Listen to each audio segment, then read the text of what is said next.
لا نبي ولا رسول بعده. اللهم صل على محمد وعلى آل محمد كما صليت على إبراهيم وعلى آل إبراهيم إنك حميد مجيد.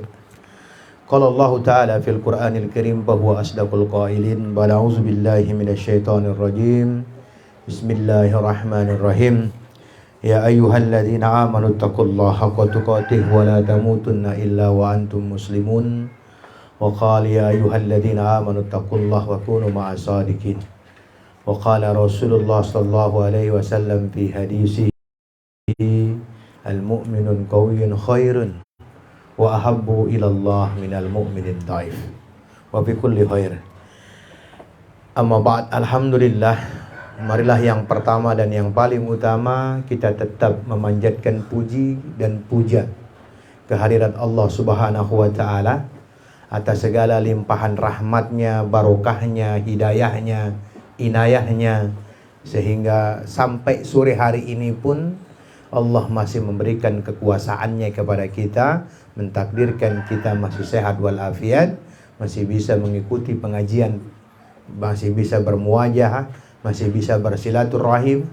Maka tidak ada kesyukuran yang paling pantas kita lakukan selain tetap teguh, tetap istiqomah menjalankan perintah-perintahnya dan menjauhi larangan-larangannya. Salawat dan salam kita haturkan kepada Nabi besar Muhammad sallallahu alaihi wasallam, kepada keluarga beliau, sahabat beliau, tabi'in, itba'ut tabi'in, dan seluruh pengikut-pengikutnya yang setia mengikuti sunnah-sunnah beliau sampai hari kiamat nanti.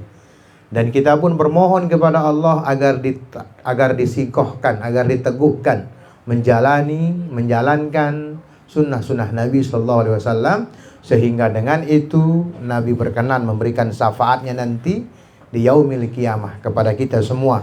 Amin ya rabbal alamin.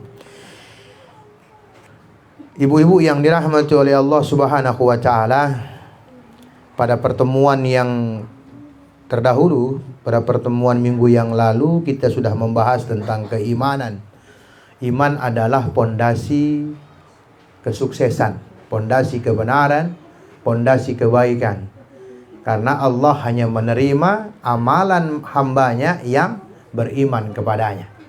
Maka itulah yang disebut bahwa iman adalah pondasi kebaikan, ya kan? Kita juga sudah sampaikan ayatnya dalam Quran surat An-Nahl ayat 128, surat yang ke-16 ayat yang terakhir, ya kan?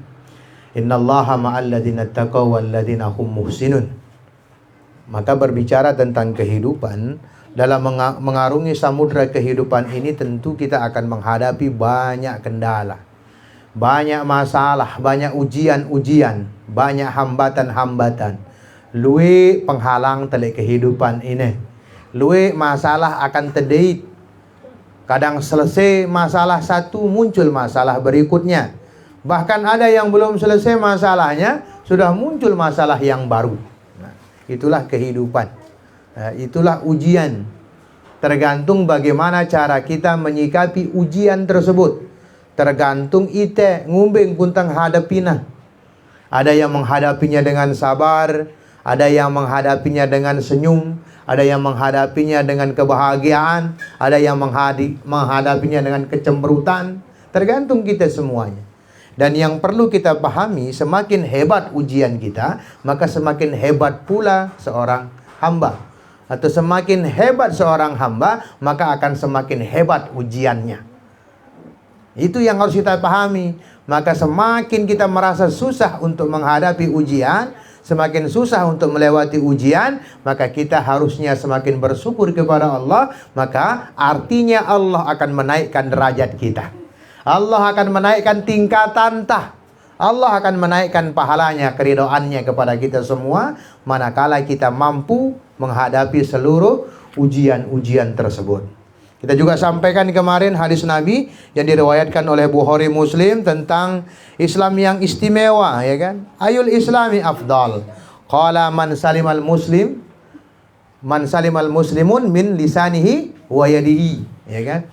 Apa Islam yang istimewa atau bagaimana Islam yang istimewa itu ya Rasulullah? Kata sahabat, Islam yang istimewa itu adalah kita bisa menyelamatkan muslim yang lainnya dari kejahatan lisan kita dan kejahatan tindakan kita. Ya kan? Dek temudek ngejek dengan, dek temudek nyelak dengan, dek temudek menjatuhkan orang lain karena lisan kita, dan juga kita tidak sewenang-wenang karena kita memiliki kekuasaan. Nah, itu tanda dengan Islam si istimewa. Tahu ya muni leku ni demele nyakitin dengan lekan ongkatna, lekan lisanna ni demele. Justru yang keluar adalah kalimat-kalimat yang baik, kalimat-kalimat doa, mendoakan saudara-saudaranya yang lain. Itu dia.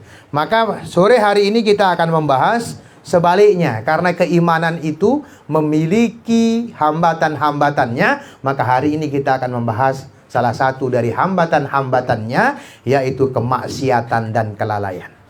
Ya.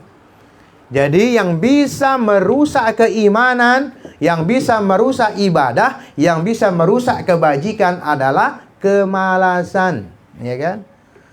Karena untuk meningkatkan keimanan, untuk mengerjakan kebaikan, wah sampai yang telik pertemuan si sebelumnya, bahwa untuk mengerjakan sebuah kebaikan butuh kekuatan, ya.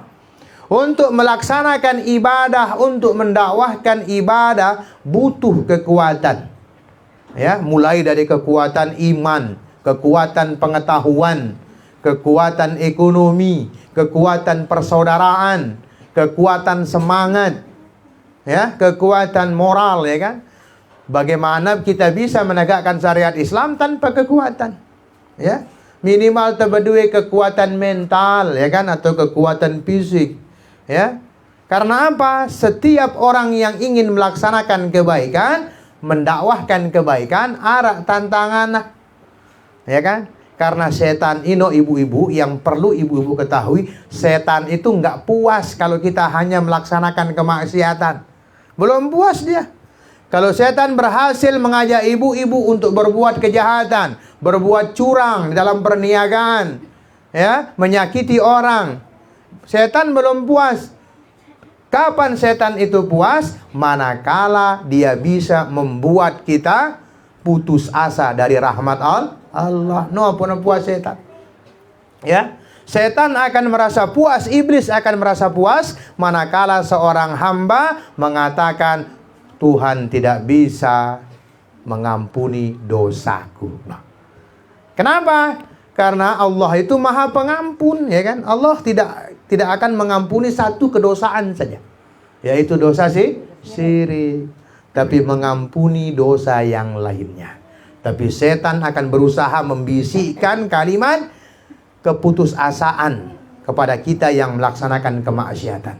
Ya, saya sudah melakukan kejahatan, Allah tidak akan mengampuni saya. Itu dia. Maka ketika sudah muncul kalimat seperti itu, muncul gambaran seperti itu, yang muncul adalah kemalasan. Malas si tampu. Mesti jadi nampu nang ite. Mesti jadi temu pahala. Mesti jadi tak mau kebaikan. Jadi untuk apa? Nah gitu. Jadi untuk apa? Nah inilah kenapa di dalam dakwah itu harus bijaksana. Ya kan? Ndak becat-becat ngenok dengan taman neraka. Laun malas ya. Apa beda antara si setan? Ya kan? Ya. Kamu ahli neraka, kamu melakukan ini, kamu masuk neraka nanti. Malas dengan. Gentet taman neraka doang. Ya kan? Muncul kemalasan. Nah, itu yang diinginkan oleh setan. Agar manusia memiliki rasa kemalasan. Malas ibadah, malas berbuat baik, malas sedekah, malas yang lain-lainnya. Malas ngerumuk semama nah, ya kan? Malas ngerumuk anak nah, malas ngerumuk temu, ya kan? Malas macam-macam, ya kan? Nah, kalau sudah mulai kemalasan, maka apa yang bisa kita lakukan itu ya? Maka kemaksiatan yang kita lakukan akan memunculkan kemaksiatan. Kemaksiatan yang kita lakukan akan memunculkan kemalasan sekaligus kelalaian, ya. Mentegirang bermaksiat ibu-ibu, maka akan muncul kemalasan dan muncul juga kelalaian. Ibnu Qayyim al-Jauzi menyampaikan tentang kemaksiatan. Kemaksiatan itu ya kan al-ma'asi, ya kan al-ma'asi kata Ibnu Qayyim, kemaksiatan itu adalah seperti silsilah fi unukil asi. Ya, kemaksiatan itu seperti belenggu yang ditaruh di leher seorang pelaku maksiat. Ya, maka rantai si tulukna le belongta. Dan rantai itu tidak akan terputus, tidak akan pernah terbuka tanpa istighfar, tanpa taubat. Maka untuk membuka rantai yang membelenggu kita dibutuhkan mohon ampun kepada Allah dan dibutuhkan taubat, ya kan? Maka lekan nangkah ya belajar untuk mohon ampun kepada Allah atas segala kesalahan-kesalahan kita. Belajar memohon ampun kepada Allah atas segala kemaksiatan-kemaksiatan yang kita lakukan. Belajar minta ampun kepada Allah atas kedurhakaan-kedurhakaan si gawe ta selama hidup le balik ya, selama hidup le dunia. Apalagi kita yang masih punya orang tua ya, bisa mohon ampun sama orang tua ya, minta keridoan orang tua ya. Sebagai istri minta keridoan suami ya, minta keridoan suami. Punya anak minta maaf kepada anak. Mungkin kita ketika mendidik anak-anak kita tidak sesuai dengan apa yang Allah harapkan, yang Allah tunjukkan, yang Allah perintahkan melalui lisan nabinya yang mulia Muhammad sallallahu alaihi wasallam. Coba lembutang hati entah ya kan. Coba kita melembutkan hati kita, belajar memohon ampun kepada Allah. Kalau memohon ampun kepada Allah saja susah, bagaimana kita bisa memohon maaf kepada sesama hamba, ya kan? Penting ini ya kan. Karena apa? Kemaksiatan yang membelenggu kita, wah mentoah kadung ya kan, mentoah kedung ya kan, sudah kadung ya kan. Melakukan kemaksiatan-kemaksiatan, susah kita melepas kemaksiatan itu karena apa? Tidak ada pertaubatan. Tidak ada pertaubatan. Maka dengan mama siwah ngudut ya, kayak orang laki yang sudah ngerokok, susah dia lepas. Karena apa? Dia nggak mau mohon ampun kepada Allah, nggak mau tobat dari rokoknya ya kan. Mudah orang bisa melepas rokok itu, tobat saja ya kan, tobat ya kan. Sebagaimana kita ketika puasa ya kan, ketika masuk bulan puasa di situ kan ada rasa ingin bertaubat kepada Allah. Bau itu ya kan. Sama dengan kemaksiatan-kemaksiatan yang dilakukan oleh kita semuanya ketika berniagain, ya kan? Kenapa kok kita masih melakukan kecurangan-kecurangan? Karena apa? Dek teman berdua ilek le pentah, ya kan? Kita belum punya rasa malu. Kita belum merasa salah kepada Allah. Mesti sombong itu, ya kan? Dek teman merasa salah melakukan keburukan, ya. Maka munculkan rasa bersalah ketika melakukan kemaksiatan. Karena setan akan berusaha membuat kita tidak merasa salah atas kemaksiatan-kemaksiatan si gawe. Maka hari ini ibu-ibu yang merasa senang-tenang aja ketika tidak mau hormat kepada suaminya, hati-hati, setan sudah itu ya kan. Ingat surga ibu itu ada di suami ibu, ya kan? Dan suami surganya ada di ibunya, ya kan? Maka sang istri tidak seharusnya cemburu manakala suami ibu, ya kan, hormat dan taat kepada ibunya, karena surganya di sana. Yang harus kita heran adalah manakala seorang istri tahu surganya ada di suaminya, tapi dia tidak memuliakan surganya, ya kan? Sama artinya seorang suami yang mengetahui bahwa sifat dia, ya kan, tergantung sebagaimana perlakuan dia terhadap istrinya. Kalau suami tahu begini, tapi masih kurang ajar sama istrinya, masih tidak mau menjaga istrinya, ya itu sudah, ya kan, masih ada andil setan di dalam kehidupan kita.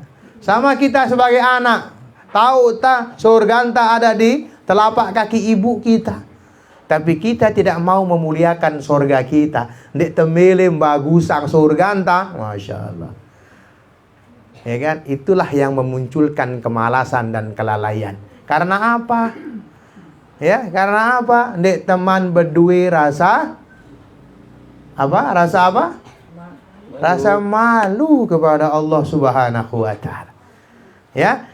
Karena perbuatan-perbuatan buruk itu, perbuatan-perbuatan jahat itu, manakala kita terbiasa melakukannya, jerai teile, ya kan? Maka hentikan segala bentuk kemaksiatan. Ingat, ya kan? Allah Subhanahu wa taala akan menghukum orang-orang yang zalim, orang-orang yang tidak tahu malu, orang-orang yang senantiasa melaksanakan keburukan-keburukan.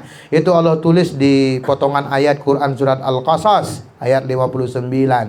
Wa ma kunna muhlikil qura illa wa ahluha zalimun. Kata Allah, dan tidaklah kami akan menghancurkan, ya kan, negeri-negeri kecuali karena penduduknya adalah orang-orang yang zalim. Ya. Bayangkan, ya, Allah tidak akan pernah menghancurkan rumah tangga kalau di dalam rumah tangga itu ada orang-orang yang taat kepada Allah. Kehancuran rumah tangga bukan karena ketaatan suami, bukan karena ketaatan istri, tapi kezaliman suami, kezaliman istri, dan kezaliman orang-orang yang berada di bawahnya. Itu dia. Itu kerusakan. Enggak ada mia iteseda. Kezaliman kita, kemaksiatan kita. Perniagaan kita hancur karena apa? Karena kemaksiatan-kemaksiatan yang kita lakukan. Maka Ibnu Qayyim Al-Jauzi, ya kan, di dalam kitabnya membuat beberapa ringkasan, ya, tentang dampak-dampak kemaksiatan yang perlu kita ketahui bersama, ya. Ibnu Qayyim rahimahullah memaparkan, ya kan, dampak kemaksiatan yang dilakukan oleh seorang hamba. Yang pertama, sedikitnya taufik, ya. Sedikitnya pertolongan Allah kepada hamba itu. Karena apa? Karena kemaksiatannya, ya kan? Nah, itu dia, ibu-ibu harus bermuhasabah diri, nih kan? Muhasabah kan dari pertolongan Allah di PIT, ya kan? Lelah kita berdoa, ya kan? Lelah kita berusaha, belum kelihatan. Jangan-jangan bukan karena ujian ini, karena kemaksiatan yang kita lakukan. Atau kemaksiatan anak-anak kita yang kita biarkan. Kemaksiatan keluarga kita yang kita biarkan. Maka Allah memberikan pertolongan tapi tidak banyak, sedikit, ya kan?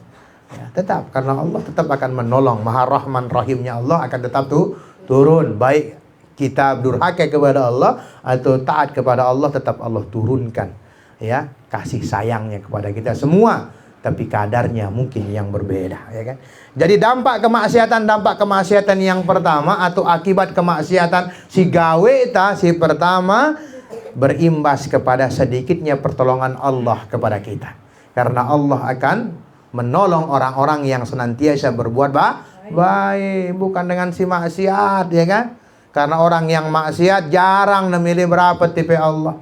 Jarang nemilih denger, ya, perintah Allah Subhanahu wa ta'ala. Allah perintahkan berbuat baik, Allah perintahkan infak, Allah perintahkan berzakat, Allah perintahkan untuk bisa bergaul, Allah perintahkan untuk saling tolong, saling ta'awun, tapi dia tidak akan pernah lakukan karena kemaksiatan yang dilakukan. Karena kemaksiatan si gawe taino, kejahatan si gawe taino, ibu-ibu, akan menutupi hati, menuah tertutup hati tentang umbeng gunta, ya kan? Ndak ada itu kebagusan. Nggak ada yang mengasih tahu kita tentang kebajikan-kebajikan, karena kebajikan-kebajikan itu muncul dari hati yang bersih. Yang kedua, akibat kemaksiatan yang kedua, kata beliau, rusaknya pemikiran kebenaran. Mulai goyah tentang kebenaran. Seda pikir tak, ya. Karena apa? Yang ada di otak kita adalah kejahatan-kejahatan. Yang ada di otak kita adalah kedengkian-kedengkian. Yang ada di otak kita adalah hal-hal yang buruk. Maka burang itu, mikirkan kebenaran. Seda pikiran tak, ya. Karena apa? Hati orang-orang yang buruk tidak akan pernah memikirkan kebenaran. Nggak pernah memikirkan kebajikan. Ini juga jadi muhasabah kita.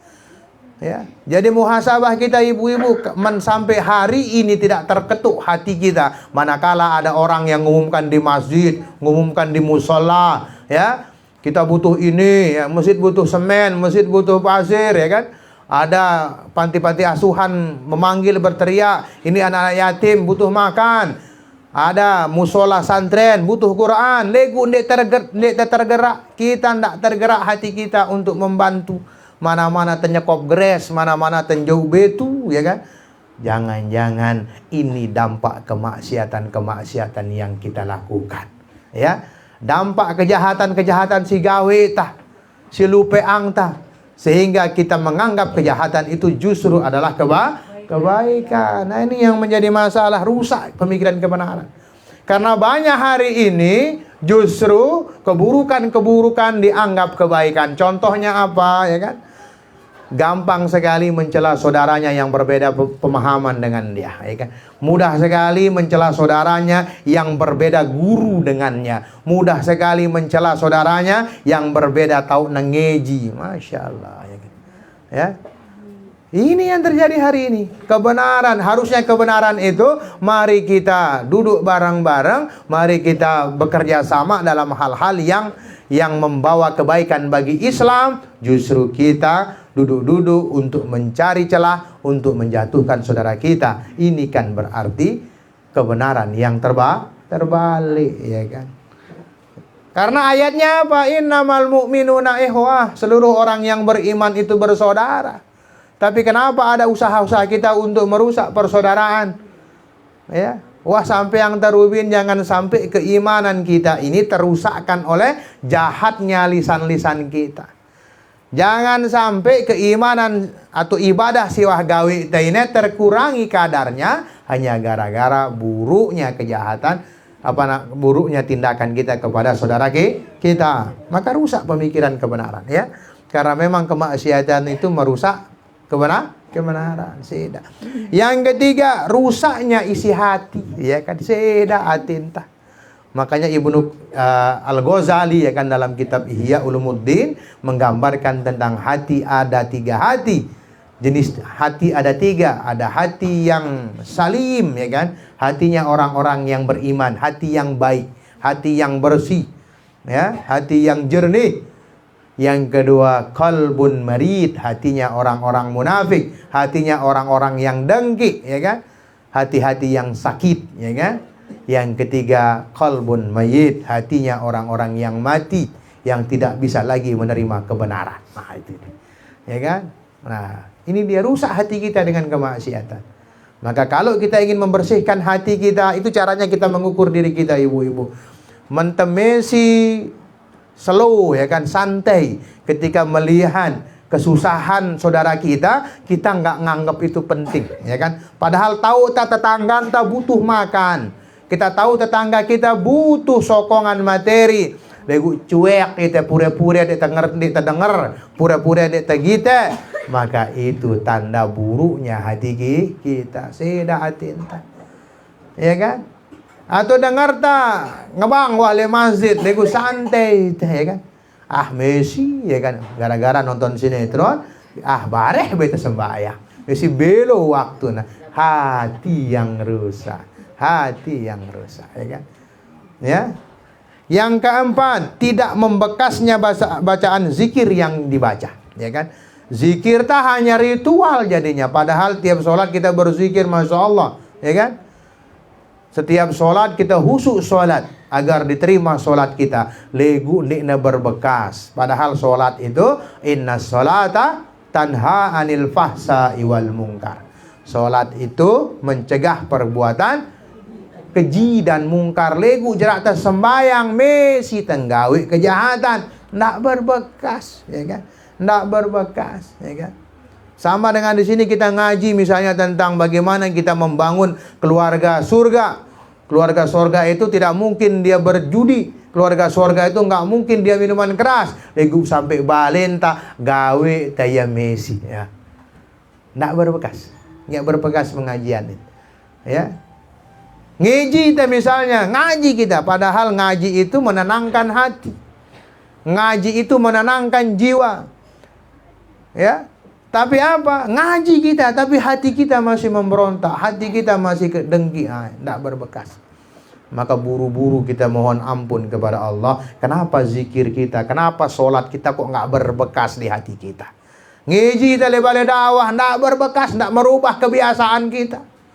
Ya, Sebelum ngaji suka nyumpek, ngaji malah tambah nyumpeknya. Nggak berbekas, nggak berbekas, ya kan?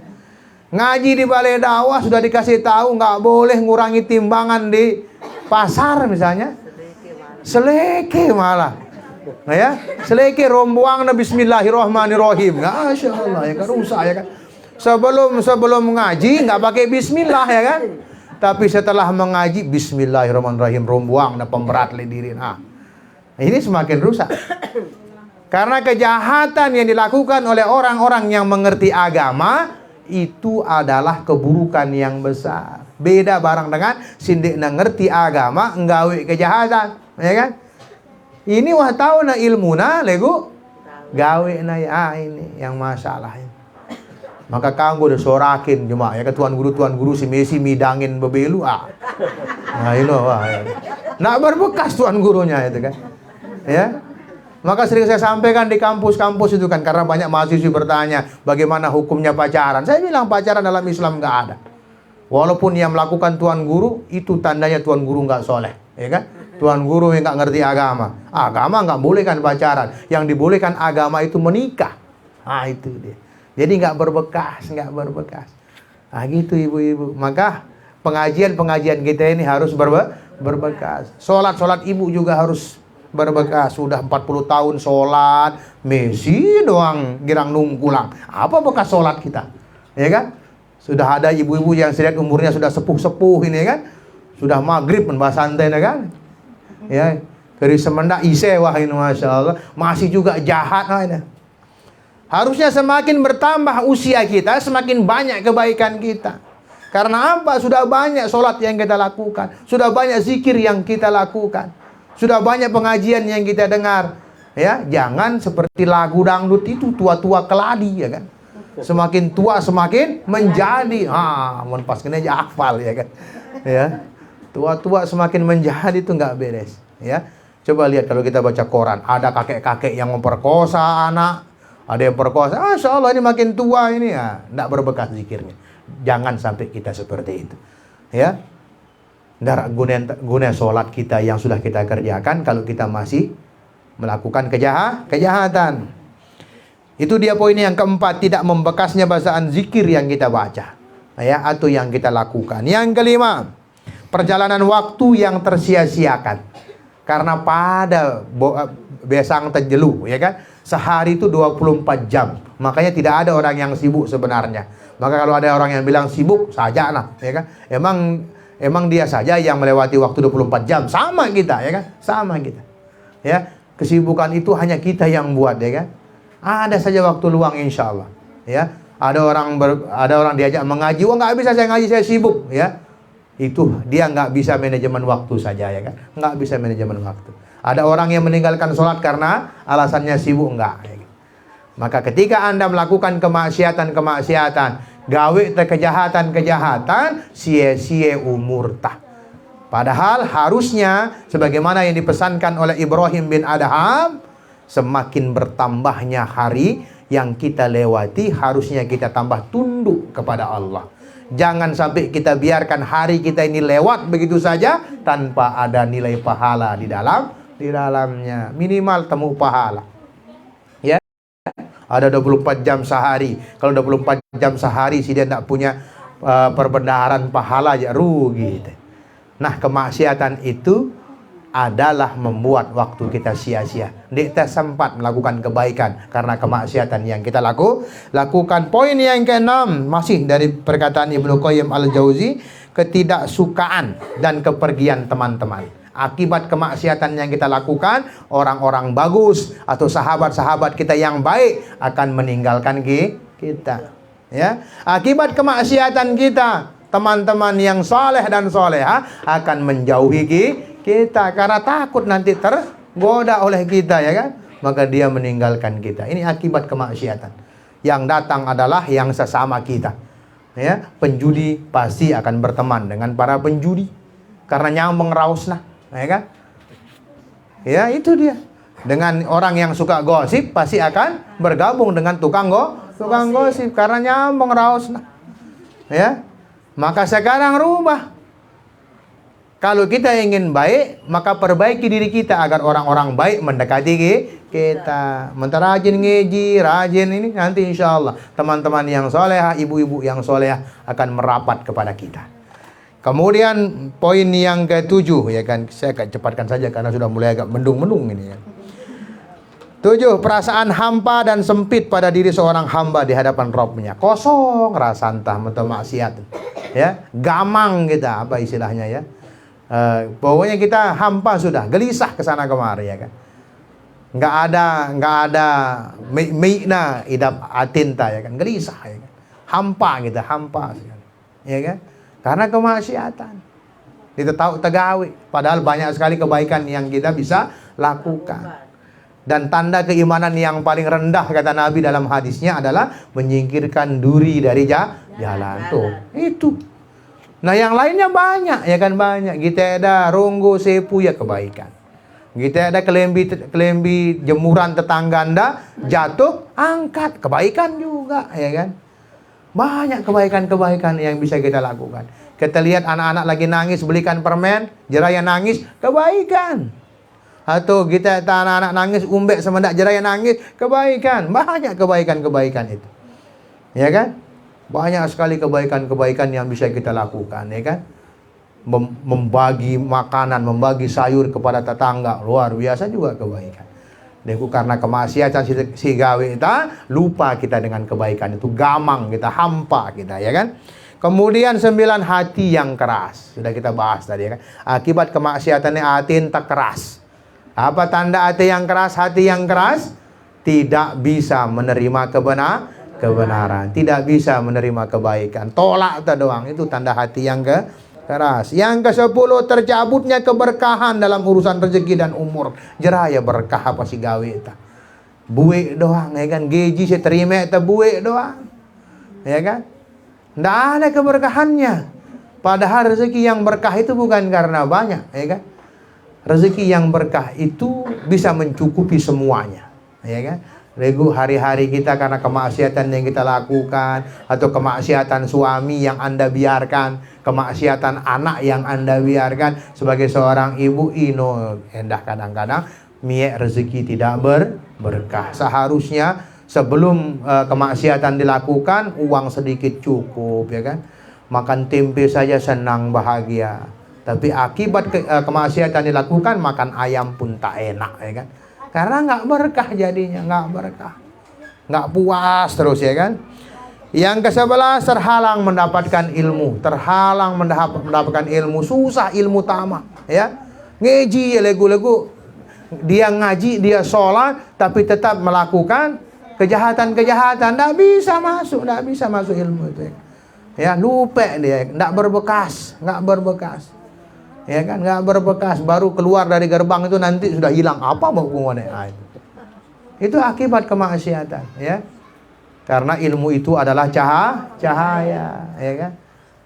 Dia akan gelap manakala ditutup dengan kemaksiatan.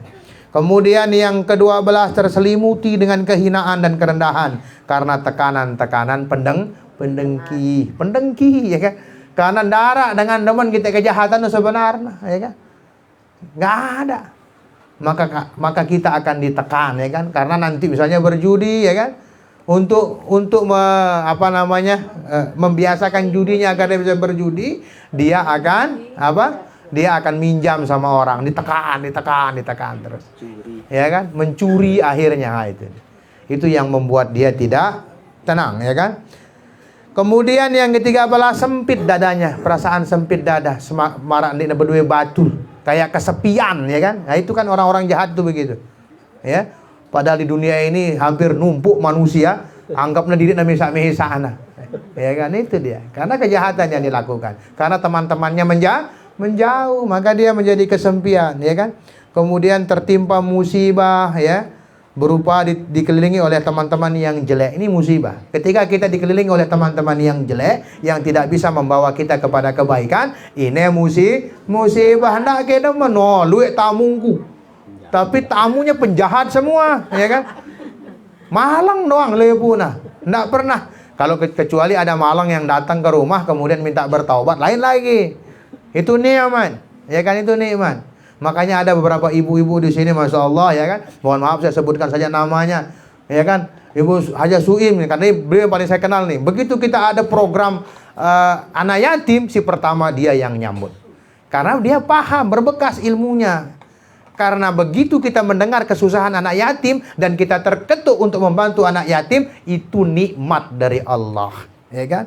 Rezeki dari Allah. Makanya balai dakwah ada anak yatim yang mau daftar TK, di training nundi, ya, daka anak wah berkali-kali ibunya Ai ini bilang sabol wah pendaftaran. Tapi kalau ada anak yatim yang minta sekolah, jangan sampai ditolak, karena itu rezeki dari Allah. Rezeki dari Allah, ya kan? Rezeki dari Allah. Maka ini ya kan, makanya ustazahnya pun bingung ini. Harusnya santri di stop lagu doang meditama, ya kan? Tapi kalau dia masih tidak yatim piatu, mungkin masih bisa kita tahan nanti, ya, karena kuota habis. Tapi kalau anak yatim, jangan sekali-kali kita tolak, karena itu rezeki dari Allah. Allah akan angkat derajat kita nanti. Semakin banyak anak yatim yang bisa kita tolong, maka derajat kita akan semakin meningkat. Yang ke-15, kesedihan dan gundah gulana yang berkepanjangan, ya kan. Gundah gulana, ya kan. Bahkan ketika kita sekarat pun kita gundah gulana, ya. Susah kita sekarang. Darah mei, awak darah mei, batur si, wah tulang-tulang telai ini, tidak ada yang mau mendekat. Gundah gulana kita. Apalagi nanti di akhir-akhir kesudahan hidup kita itu, akhir-akhir kita menjelang kematian itu, tak ditampakkan kejahatan-kejahatan kita seolah-olah. Lelah kita, ya kan. Itu dia, capek kita. Karena akan ditimpakan. Apalagi di kubur nanti, ya kan. Salah satu azab kubur itu ditampakkan kejahatan-kejahatan kita dan diperlihatkan tempat duduk kita dari neraka. Itu dia, ya kan. Belum dimasukkan ke neraka, tapi ditampakkan, ya kan? Itu dia. Nah, itu semua terlahir dari kemaksiatan dan kelalaian untuk mengingat Allah. Itu disampaikan oleh Ibnu Qayyim Al-Jauzi dalam kitab Al-Fawaid, ya kan? Nah, jadi itu ibu-ibu, ya, pada dasarnya kehancuran-kehancuran kehidupan yang kita alami hari ini, kebangkrutan-kebangkrutan apa yang kita kerjakan hari ini, pada dasarnya akibat dari kemaksiatan-kemaksiatan yang kita lakukan, ya. Jangan salahkan orang lain atas ketidakberdayaan kita. Perlu kita untuk mengingat diri, melihat diri sang IT sumbernya, ya. Ketidakpedulian kita tentang kebaikan, ketidakpedulian kita tentang amal soleh, ketidakpedulian kita tentang tetangga, ketidakpedulian kita tentang anak yatim. Jangan-jangan itu yang membuat Allah menunda pertolongannya kepada kita. Maka jangan sampai kemaksiatan kita lakukan karena akan memunculkan kelalaian-kelalaian. Demikian yang bisa kita sampaikan. Subhanaka Allahumma wa bihamdika asyhadu an la ilaha illa anta astaghfiruka wa atubu ilaik. Assalamualaikum warahmatullahi wabarakatuh.